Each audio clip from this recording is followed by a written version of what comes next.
Hello, friends, and welcome back to Stories About Entitled People. Today we have 3 more great stories for you, my dear viewers. But before we begin, don't forget to subscribe to our channel if you're new here and turn on notifications so you don't miss a new video every single day. And our first story. Superior wants us to be honest, but cannot cope with our honesty. As a background, this is a story from a friend of mine who has had to endure a 9-month training course in some government facilities. The director of the training was a government officer and is responsible for my friend's batch to succeed in this training. The whole batch is around 60 people. The participants were people from different backgrounds, from ultra-rich to the less advantaged people, but all are smart and well-educated, thus being a part of this training. The said boss/director likes to talk a lot, quite rude, told cringy jokes, trying to be friendly and all. He was in his 50s and all participants are around 21 to 25 years old. And he often insults people, sometimes seriously, but more often in a joking way. Everybody was tired of him, but nobody would dare say anything. They just try to cope since it's only for 9 months. After an interesting 9 months and after having long exams, all participants pass the training. They celebrate by having an excursion to some camping grounds where they enjoy the nature, games, etc., and at night they have a huge bonfire where everybody sat circling the fire. Everything was fine until the director stood up and tells everybody that since it was the end of the program, he wants to hear a critique towards him about his management, his manners, about everything. He even emphasized that, "Don't worry, this will not affect your further career. I can take critics, just be honest and spit it out." Everybody froze in silence. Nobody says a word. Some mumbles such as nothing to be complained, but the director insists on hearing any critics. So he starts naming some people to say their word, but every person refused. 1 or 2 just criticized mild things, but more of a praise to the director. Until the director called on a girl. Let's say her name was Mary. Mary was not so good in local language since she was born and raised abroad. It's not a trouble for her to follow the training since it was conducted in foreign language anyway, but this night everyone talks in local language. Mary, being someone raised abroad and asked to say honestly about what the program and director just didn't beat by the bush, but just pour out everything that she feels about the rude behavior, bad jokes, and his mismanagement. And being poor in local language has caused the expression, she said, to be far worse, such as if the director was an authoritarian leader, etc., etc.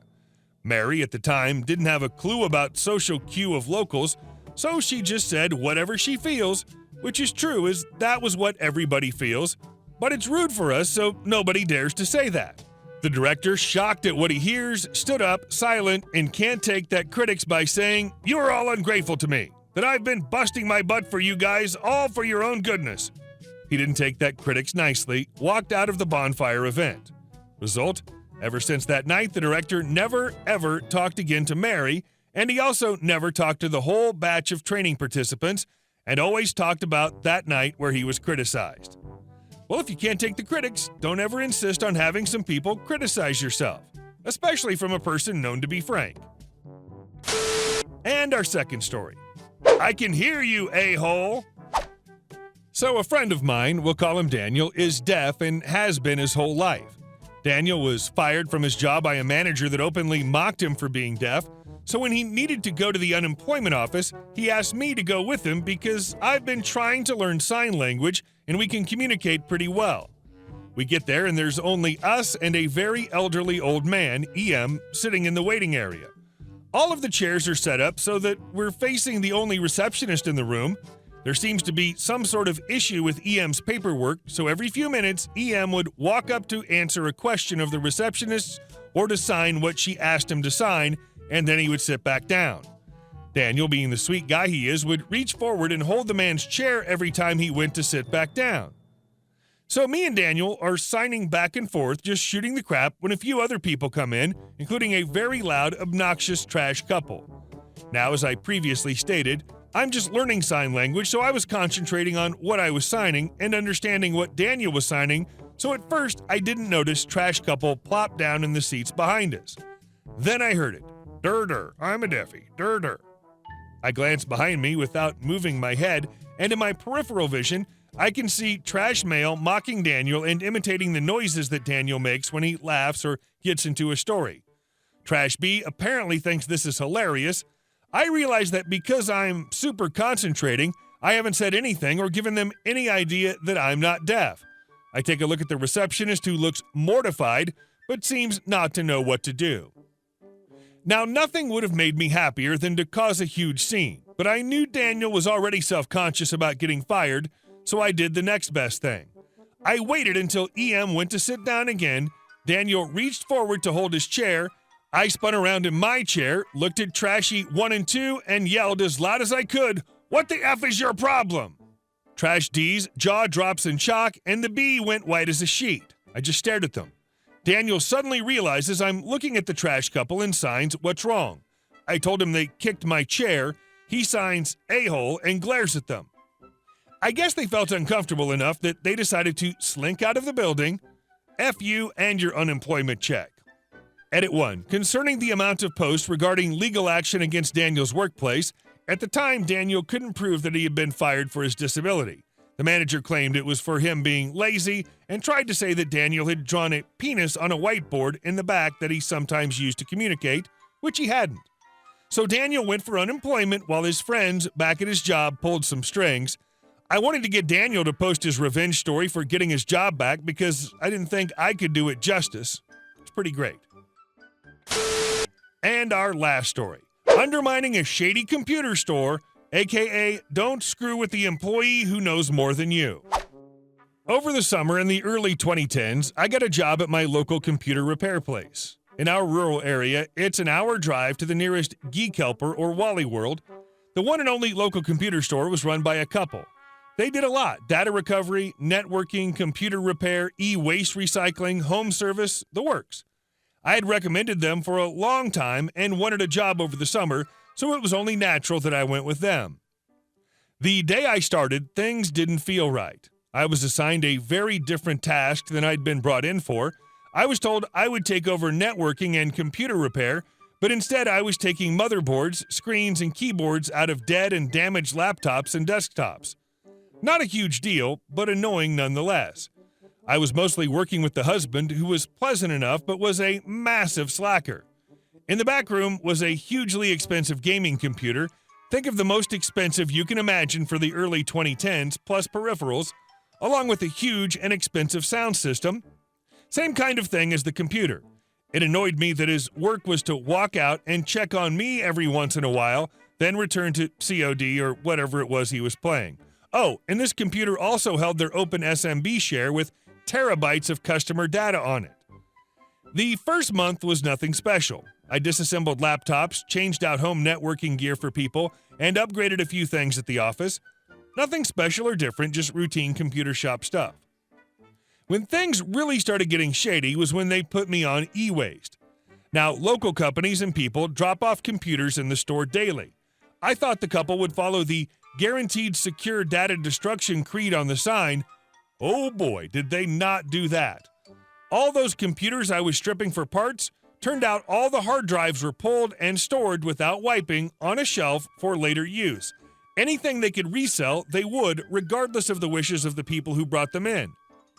Medical company wants the computers completely scrapped? Psh, put the drives on the shelf and resell the whole system. Local business wants their camera system disposed of due to sensitive information? Yeah, right. Back up the footage and sell the system on eBay. I was incensed. I'd learned all about the laws pertaining to data security, HIPAA, GLBA, SOX, amongst others, at college the previous semester. It was drilled into us that these laws were not jokes for very good reasons and carried hefty punishments. Then 3 events happened which pushed me over the edge. First, I was taken to do e-waste at a customer's house. Instead of taking only what the widowed lady asked us to take, the husband took everything of value, looking to sell it all. The widowed lady didn't know that some of the stuff he was taking was worth thousands of dollars and had been collected by her late husband because it was amazing quality. I was told not to say anything by the husband, and I was PO'd because he basically robbed this lady and she didn't even know it. Second, I was asked to rebuild their network, but I wasn't given any requirements. When we finished, they were mad that I didn't make it dead simple. I argued that since they had an SMB share containing literally all of every data recovery they had ever done, it needed to be secure. They ignored me. Customer machines could once again access that SMB share even over their unsecured wireless. Last, I went to initialize a CCTV recorder and some computers without backing up the data and was yelled at because they could have had some dirt on someone at a bar. I'm serious. They wanted that footage because they wanted to get dirt on someone, and instead did what the company had asked and wiped the data. Also, the computers had been taken from the local hospital and still had medical information on them. All of that data was instead copied to the SMB share and the drives tossed on a shelf despite my warnings of HIPAA and lawsuit. I was fired for accidentally bringing an OS X flash drive home after it ended up in my backpack. I had never worked on an OS X machine, I wasn't allowed to, but somehow the drive wound up in my backpack. It was the last straw. I gathered together what I had and talked to a few people over the following months. My parents were hugely influential in our town and worked for a giant consulting firm, one of the couple's main sources of income. The other parent was tight with the sports communities, sports town, so a lot of people. I knew a few people in high positions in our local ambulance services, hospital system, universities, and school system. Small town, so these 8 or so people were all I really needed to speak to. Over the course of a year, their reputation plummeted. Word of mouth is incredibly powerful in such a small tourist town, and before long, everyone knew. The hospital administration, afraid of a possible HIPAA suit, pulled in a third-party professional to deal with their equipment disposal and data security, where hard drives and paper records were shredded right before their eyes. The big contractor stopped using their services. The various businesses and individuals the couple had previously been contacted by started defaulting to other options. It all culminated in the couple being forced out of their storefront by the owner of the building, who found that her franchises and stores had been part of this when she found her supposedly destroyed accounting computer for sale in their store, and found her hard drive with all the accounting data on it in their back room. At this point, so many people knew the closing of the store wasn't even considered a loss to the town. I later heard that they tried running the business out of their home, but couldn't get enough customers. I don't know what happened after this, and I don't really care. Hey guys, thank you all for watching the video. I'll see you in the next one.